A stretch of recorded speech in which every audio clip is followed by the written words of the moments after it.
Hi, everybody. This is Incorruptible Massachusetts. Our mission is to help you understand state politics. So we go over why it's so broken, what we can have in our lives if we fixed it, and how you can get involved. Today, we are speaking with Harriotte Ranvig, who is a disability rights organizer extraordinaire.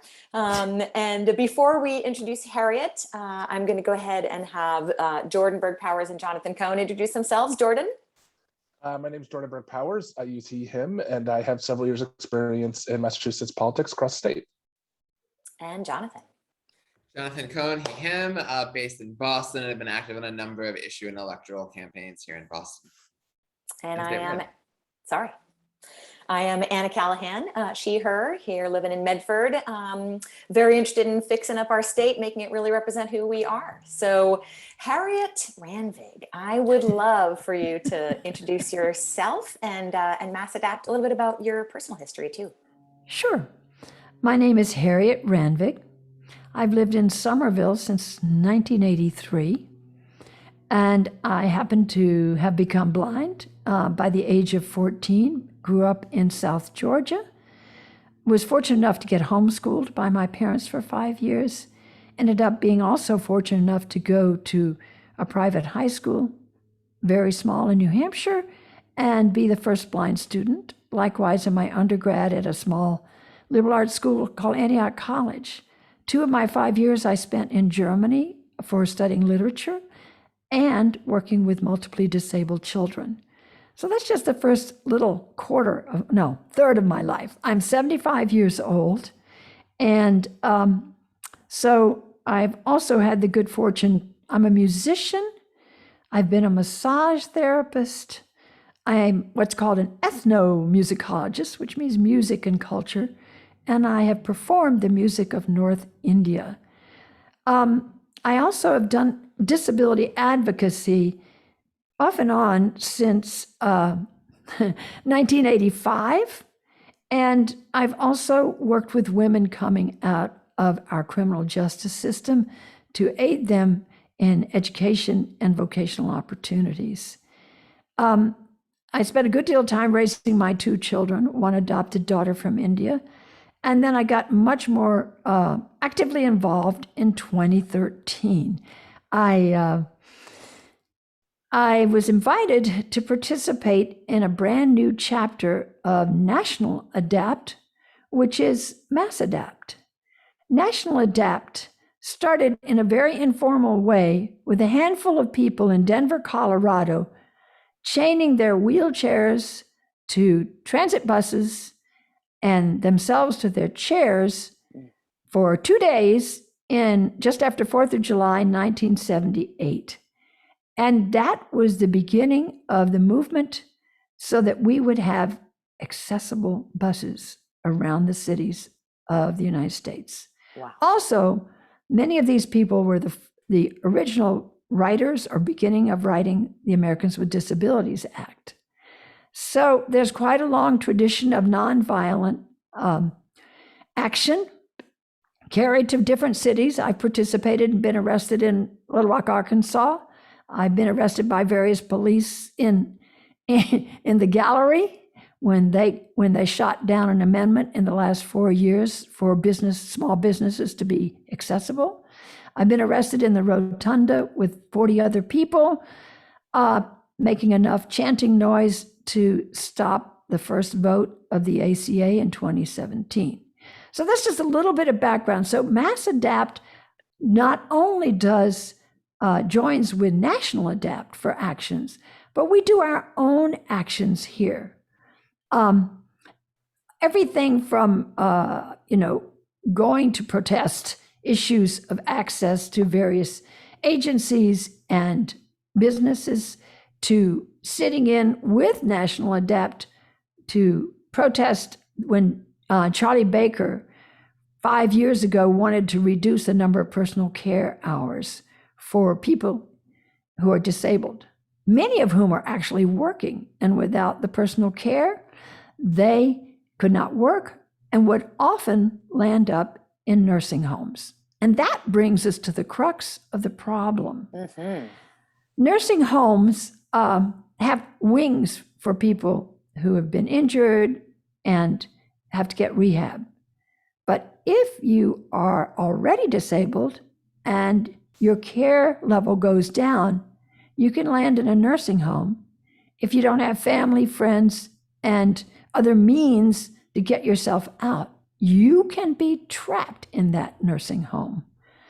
And probably under the radar is the fact that a third to a half of the deaths that have occurred in those 700,000 deaths in the United States from COVID were people with disabilities, not just old guys like me who, well, they don't have to live too much longer, whatever. And this is, so nursing homes and the fact that the majority of Medicaid funding goes always to private and, public nursing homes. Too many of them are private. And so that's sort of my beginning. And I'm happy to carry on and also hear some responses too. So I just want to say, I think people don't know. So I just wanted to highlight for you that we think of nursing homes and we think of these care centers as just age restricted. Like you have to be 68, 69, or 70 and above. Can you just highlight again the point that you've made? Because I think it's an important point. Yes, you could be 12 years old or 14 and on the street, let's say in Mattapan or someplace, Yep. And you get shot and a spinal cord is injured.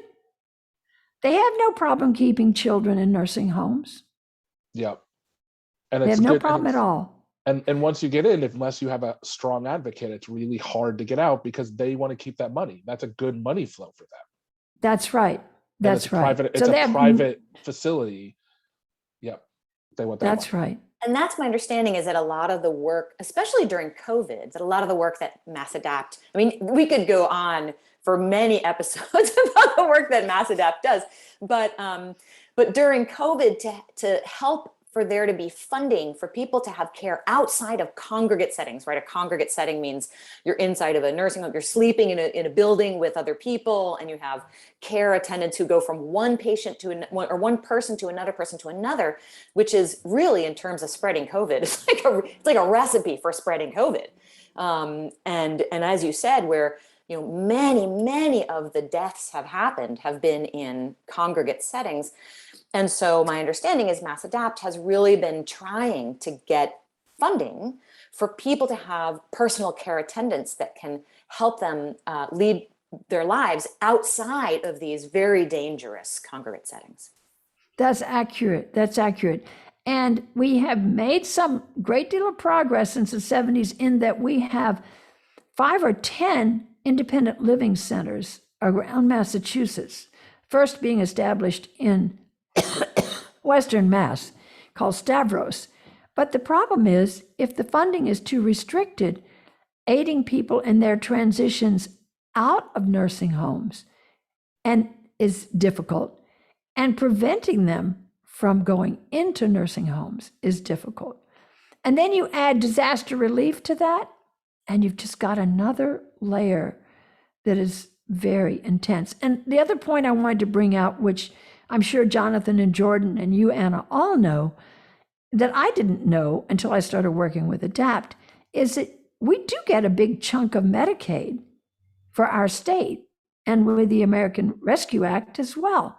However, usually massive amounts, always massive amounts will go to supporting nursing home patients or people, right? And so the tidbit that's left over for personal care attendants is inadequate. We have 91,000 people using wheelchairs, probably a third of which are using power chairs. So that's another area we need the Medicaid funding for. We have, let's say, think about it.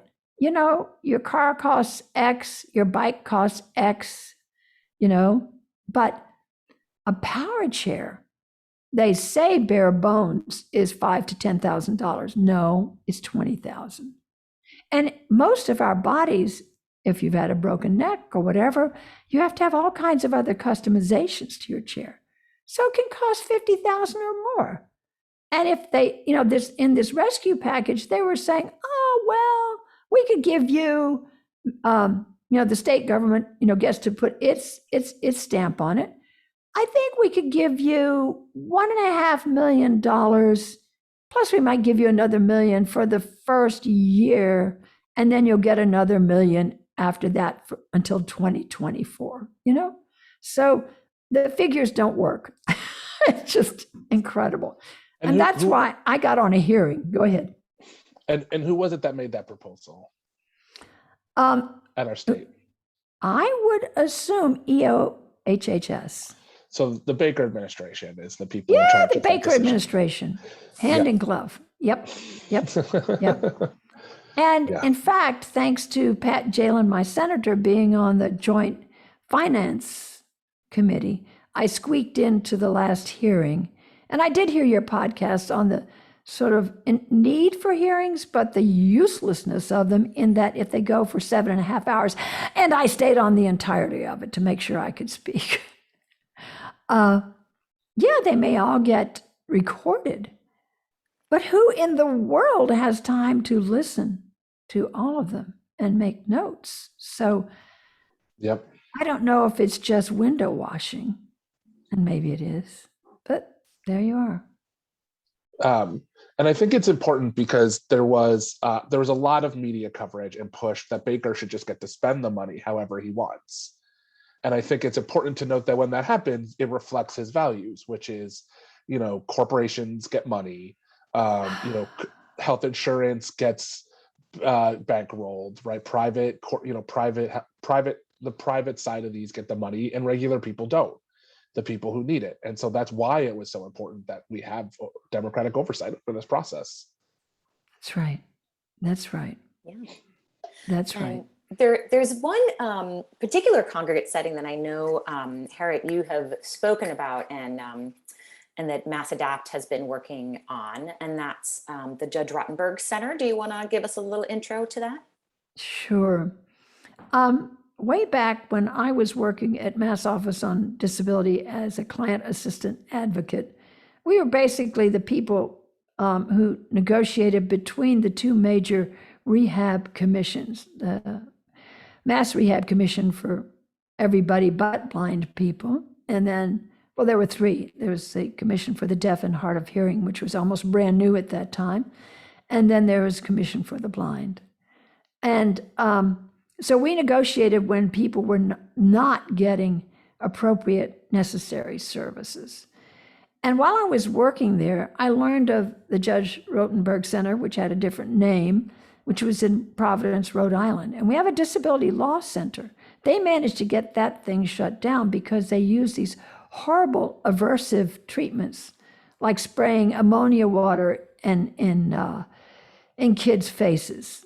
And they're trying to control / pattern kids with deep emotional autistic disabilities. They moved to Canton, Massachusetts quite some time ago. And though they are not getting funding for Mass students to go there, they call themselves a school, they have horrible shocks, which are of a torture level. And somehow New York State, funded by Medicaid, is sending young people, mostly of color, to the Judge Rotenberg Center. So Mass Adapt, in conjunction with maybe 8 or 10 other chapters of National Adapt, we literally invaded their campus. And they were so afraid of the media coverage. Mind you, we had to charter a train. We had to walk and roll out 3 miles. They were so scared when we literally managed to get all the way to their campus and to their main admin building that though they came out and grabbed one of our leaders by the necktie, they didn't charge us, though the police came out, because they didn't want to have to deal with the publicity. Anyway, so this is a place that it was in Rhode Island. Adapt managed to get it shut down in Rhode Island, right? Because of the abusive quote unquote treatments that they do to the kids that go there. It opens up in Massachusetts. Adapt, again, has a win in getting kids from Massachusetts are not allowed. Well, first they were until we advocated and shut that part of it down, That's right. unless they were private families paying for their kids to be there. Yeah. So a lot of like amazing advocacy work that you've already done. And yet this is still an institution in the state of Massachusetts doing this, and Adapt is still working to really have the whole place shut down. That's right. And we even had to go to the head of the FDA, and we vigiled outside of his house in DC. And because Obama had said it was a ban and put regulations which the FDA would not publish. So, it goes on and on and on. And we've been out there just with Mass Adapt as well, as recent as just before COVID.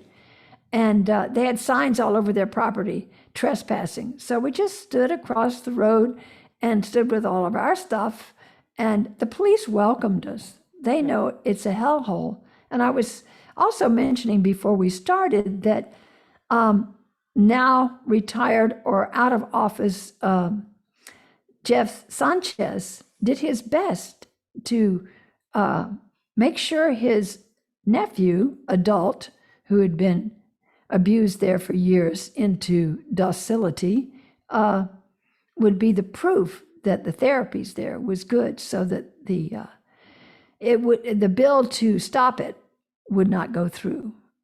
And that, of course, is now history, but we still haven't managed to get our bills through. So, any comment from my regular peanut gallery? So he just to clarify, there was a bill that that we couldn't get through his committee, and his excuse for the reason that this torture center should be allowed to move forward is because he claimed that there was one person that was helping, which was related to him, essentially. Yeah, essentially. I mean, other people came and protested to the contrary, and it wasn't a 7-hour hearing. It was more like a 2 or 3 hour hearing, because for some of us who are disabled, to get into the State House and onto the hearing list is problematic, so we didn't have Zoom then, And Harriette, I loved something that you said. I think you said it before we hit record. And if you already said it, then I'd love to have you repeat it, that when you were in Germany and taking care of disabled kids, that you had a realization about what was... Oh, yes. I didn't say that yet. I started when I was 16 for 3 months as an intern in Aberdeen, Scotland, with a network of schools called Camp Hill. And so I wanted to work in Germany as well as an intern. And I connected with a sister school. And the way people with disabilities are related to is that regardless of physical or mental disability / distortion, there's a whole human being inside of each of us. And that was named, or shall we say, exampled for me with all the adults that I met, quite a lot of international people who worked in these places. Yeah, that is beautiful. And I think really speaks to this Judge Rotenberg Center question, Yeah. that these kids deserve to be treated well. I can chime in case folks are interested. The bill for this session to kind of ban the use of aversive therapy is H 225, an act regarding the use of aversive therapy by Danielle Gregoire. Oh, good. And Danielle Gregoire is who? Representative? State rep from, is she Marlborough, right? Marlborough, Westboro. Good. Oh, it's Danielle? Danielle. And the last name again? Gregoire, Gregoire. Gregoire, okay. Yeah, and H 225. Currently, it hasn't had a hearing yet, but was referred to the Committee on Children, Families, and Persons with Disabilities. Yeah. And Harriette, you've spoken already so many times about when you've been arrested in different places and doing different actions, and how Mass Adapt and National Adapt have And even outside of ADAPT, I know that you have your own, separate activism that you have worked on. I would love for you to just talk for a minute or two about nonviolent action and the times when you have seen it really succeed. Yes, yes. Well, one of the times that was really in the last 5 years that struck me particularly, nonviolent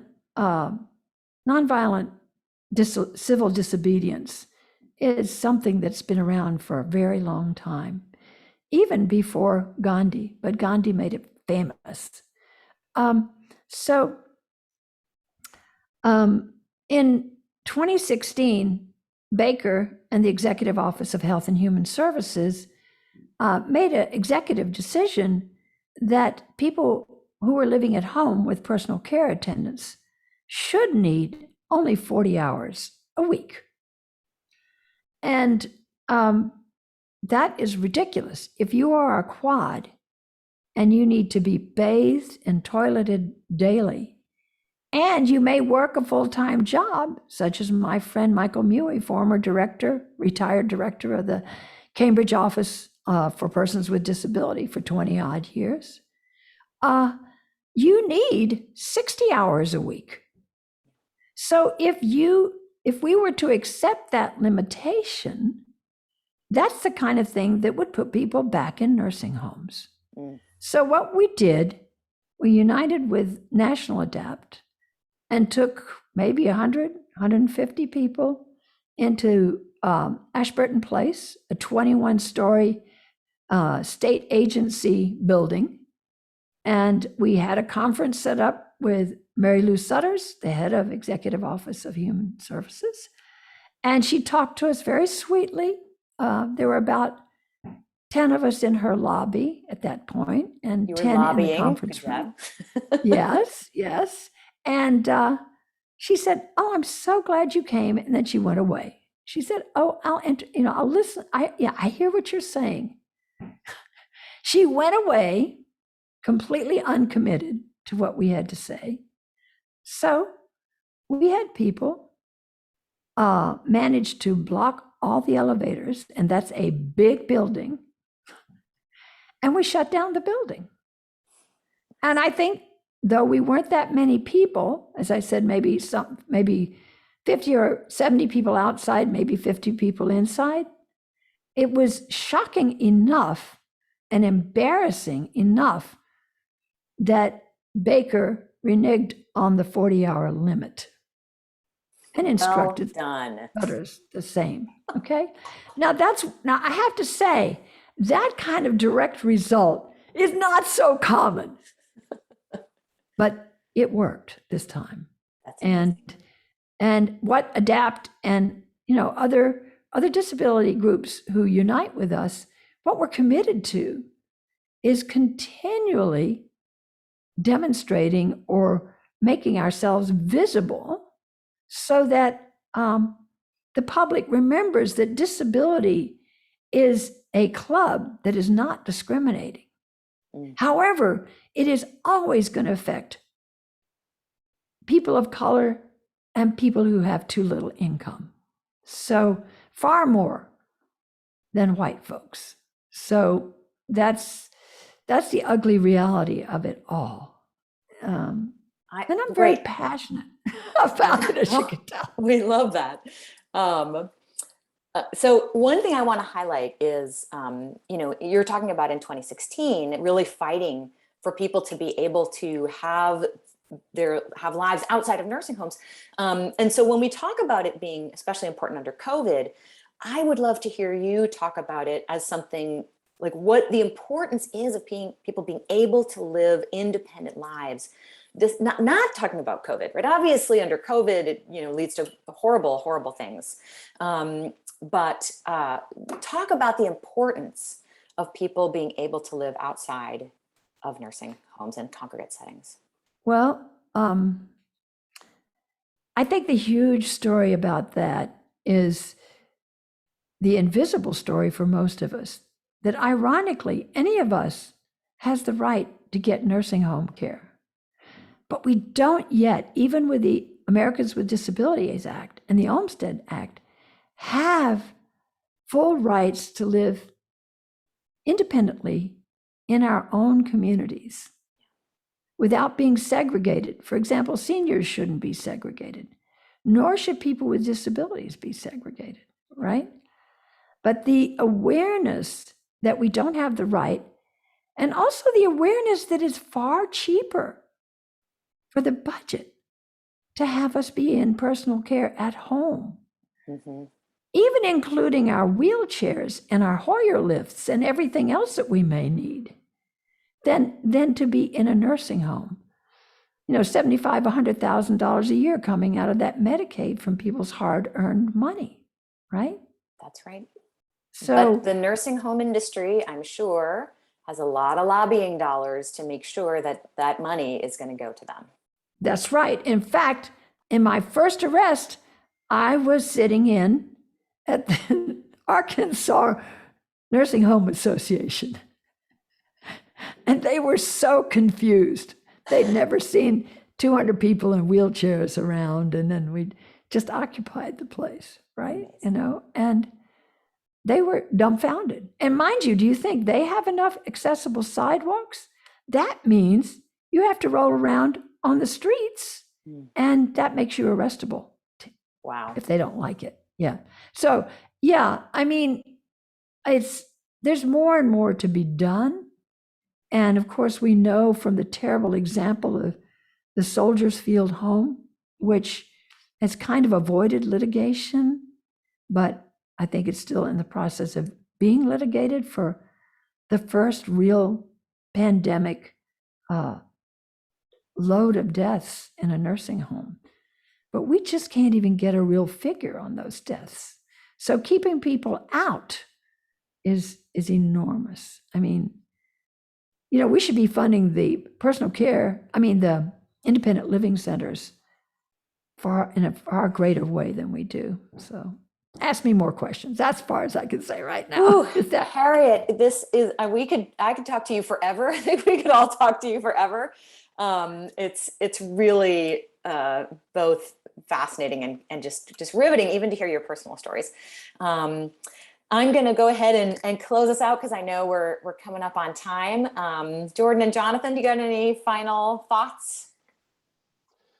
Thank you for your time. And I just think there's just something really important, I think, underlining what the message that you have for us today, which is just, government's role in this is to facilitate people getting to make their own decisions and giving them the opportunities to excel, and